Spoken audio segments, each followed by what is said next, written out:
Yun, so what's up guys? Welcome to my YouTube channel again. This is Ralph Ignacio, Peak Motors, Jose Abad Santos, Manila Branch. And for today's video guys, reviewin naman natin yung Destinator GLS CVT natin. No? Tara, samahan nyo ako guys, reviewin natin tong unit na to. Yan. Destinator GLS variant natin. So, bago ang lahat, kung bago ka lang sa aking YouTube channel, subscribe nyo muna ako. And like nyo na rin and share nyo na rin yung aking video para updated kayo sa aking mga videos na ina-upload dito. Tapos at mga promos natin dito sa Mitsubishi, Abad Santos Branch. So tara guys, samahan nyo ako guys. Quick review lang natin tong Destinator na GLS CVT.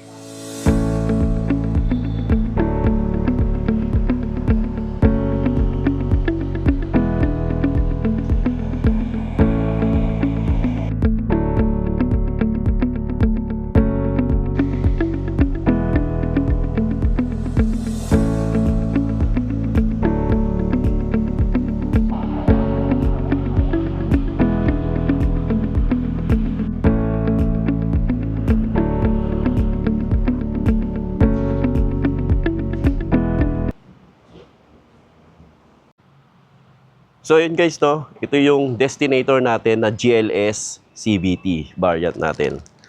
So, ang SRP pala nito is 1,599,000. So, ang color pala nito is white. So, may additional tayo ng 15,000 for color white natin. So, tara, umpisa natin dito sa ilaw. So, mapapansin mo naman yung ilaw niya is naka T-shape na LED. Tapos, ito na yung pinaka daytime running light niya. Yan yung ilaw na yan, yung T-shape. Tapos, yung pinaka headlight niya is ito. LED na rin yan. Then, fog light is naka-LED na rin.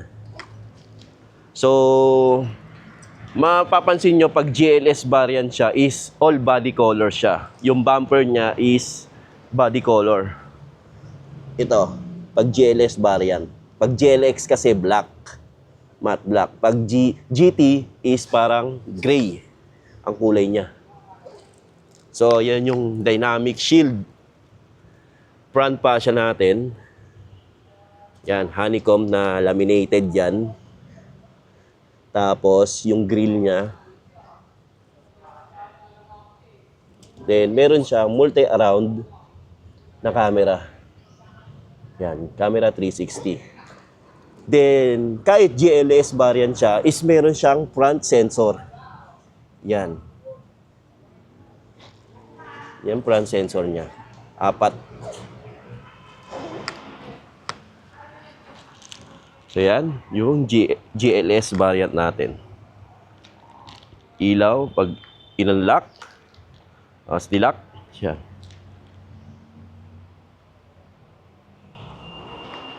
Yan, naka-start. Yan yung naka-start na engine niya is yun yung daytime running light niya. Yan. Tapos buksan natin yung ilaw. Park light.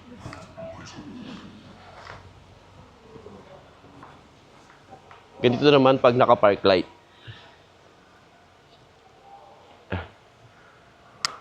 Tapos, headlight. Tsaka fog light.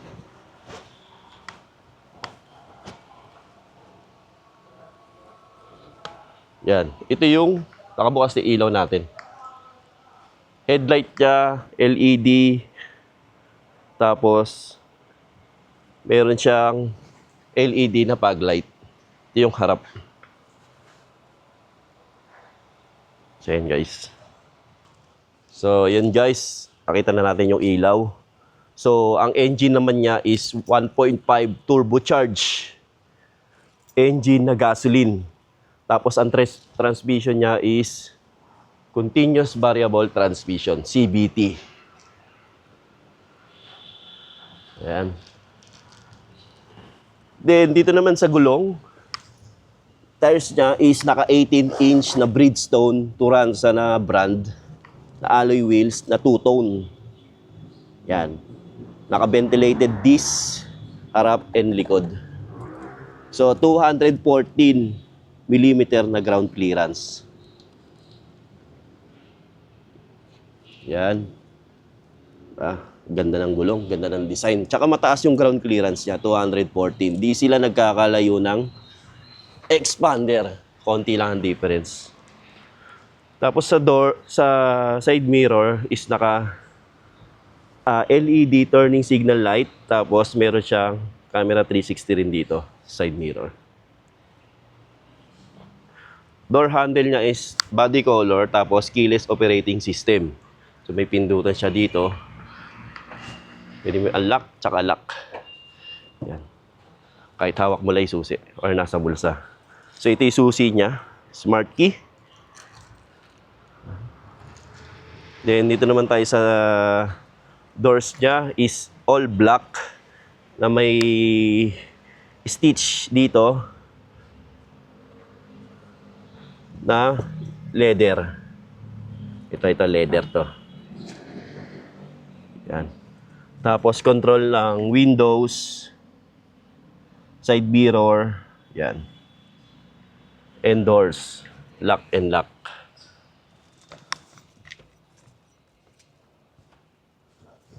Tapos dito naman tayo sa harapan, no. Ito yung seat material niya is high grade fabric seat material, no. Tapos ganito yung design yung design ng seat niya. Yan. Tapos manual yung adjustment dito sa upuan. Lahat yan manual. Then steering wheel natin 3-spoke leather wrap steering wheel with audio control.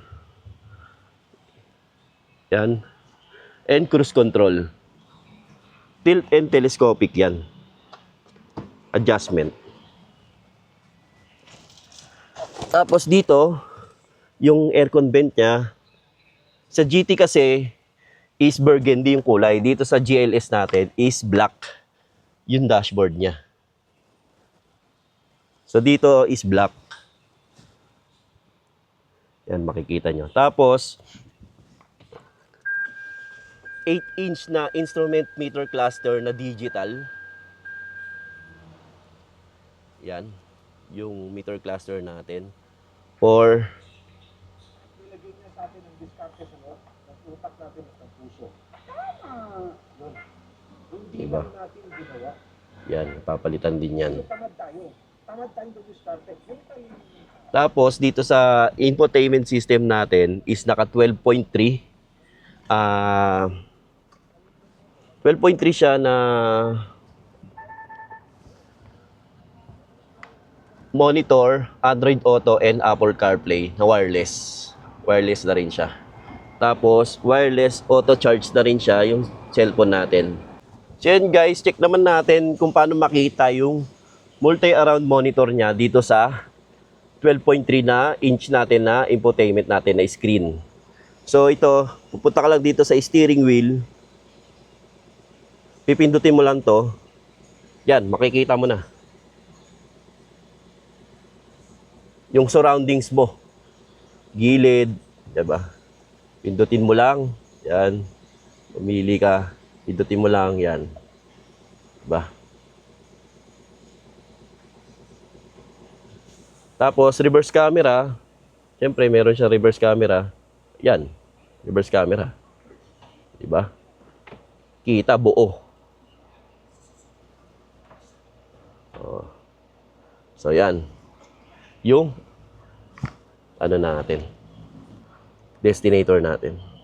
Tapos dito naman sa aircon natin is dalawa yan, dual climate control, dual zone climate control yung aircon natin. So dito, kung sa driver side ka, nalalamigan ka, pwede mong adjust yung aircon mo.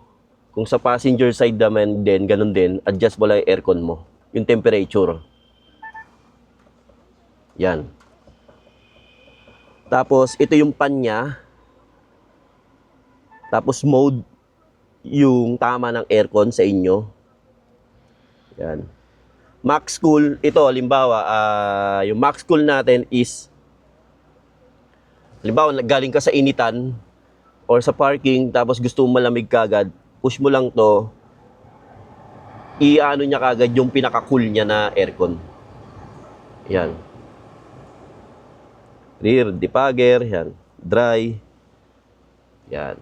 Yung aircon natin. Dual zone climate control yan. Yung aircon natin. So, dito, meron seat under tray na nakalagay dito. Tapos, compartment, glove box. Tapos, airbag, dual airbag, driver side and passenger. Then, meron siyang center console with cool box. Same sila ng GT variant natin. Ito, cool box. May lumalabas na lamig dito. Tapos, electronic parking brake. Naka-brake auto hold na rin. Push start engine. Yan. Tapos, may drive mode. So, ang drive mode natin is normal.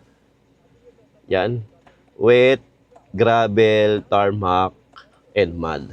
So, magagamit mo yan depende sa road condition, di ba? Pwede mong gamitin yan, yung drive mode mo. Kung normal lang, dito lang, sa mga normal lang na biyahe, wet, sa mga basa, gravel, tarmac, tsaka mud. Yan. So, yun yung kagandahan dito sa Destinator natin. So, lipat naman tayo sa kabila, no? So, dito naman tayo sa second row natin, no?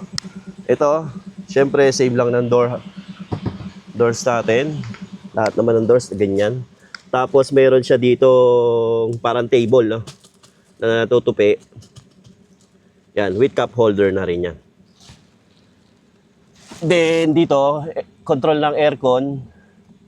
Yan, on-off. Tapos, control ng fan, aircon. Tapos, meron siyang USB Type A and Type C. Yan. Tapos, ang upuan natin is 60-40, split folding, and tumbled. Tapos, sliding na rin yan.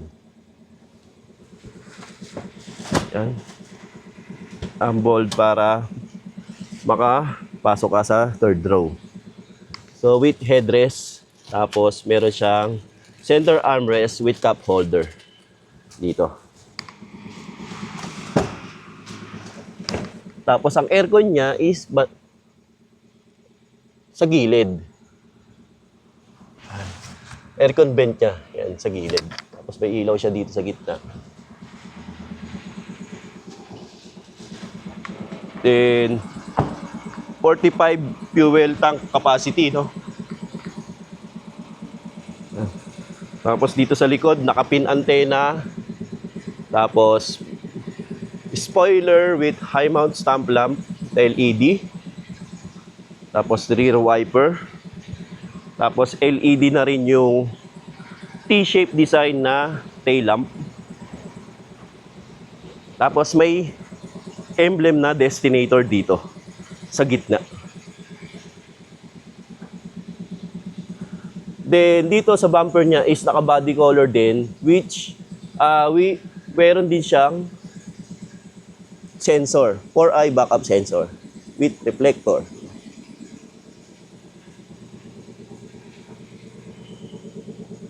Yan. Tapos, may rear camera na rin yan. Yan. Tapos, manual yung tailgate natin. So, dito yung tools.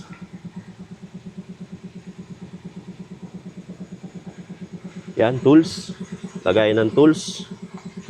Yan. Tapos, cup holders.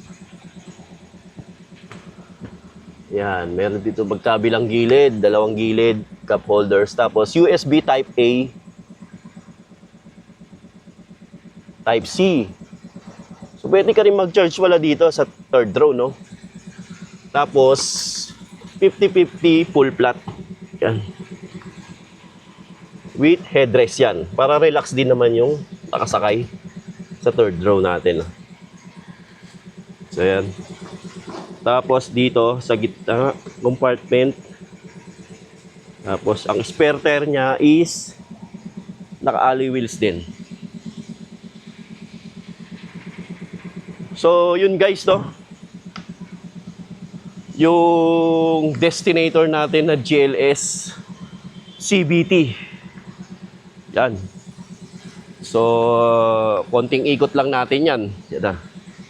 Makita nyo na yung destinator GLS natin. So, yun guys. Tapos na yung video natin ng destinator GLS CVT natin. So, ang SRP pala niyan is 1,599,000. Tapos, ang kulay nito is white. So, additional tayo ng 15,000. Ilalagay ko na lang sa description yung details ng destinator natin kung magkano yung down payment, tsaka monthly niya, at mga promo niya for cash and PO transaction ng destinator natin. So yun guys, kung bago ka lang sa aking YouTube channel, subscribe na kayo dito sa aking YouTube channel, Ralphie TV. Like nyo na rin, i-share nyo na rin, para updated na rin kayo sa aking mga videos na ina-upload dito sa YouTube channel. And yun lang guys, at updated din kayo sa promo ng Mitsubishi, promos natin every month. Yun. Tapos, yun lang guys, sana isa ka sa magiging client ko dito sa Mitsubishi Abad Santos. So, I'm Ralph Ignacio of Peak Motors, so si Abad Santos, Manila branch. And yun lang guys, see you dito sa aming dealer. Bye guys!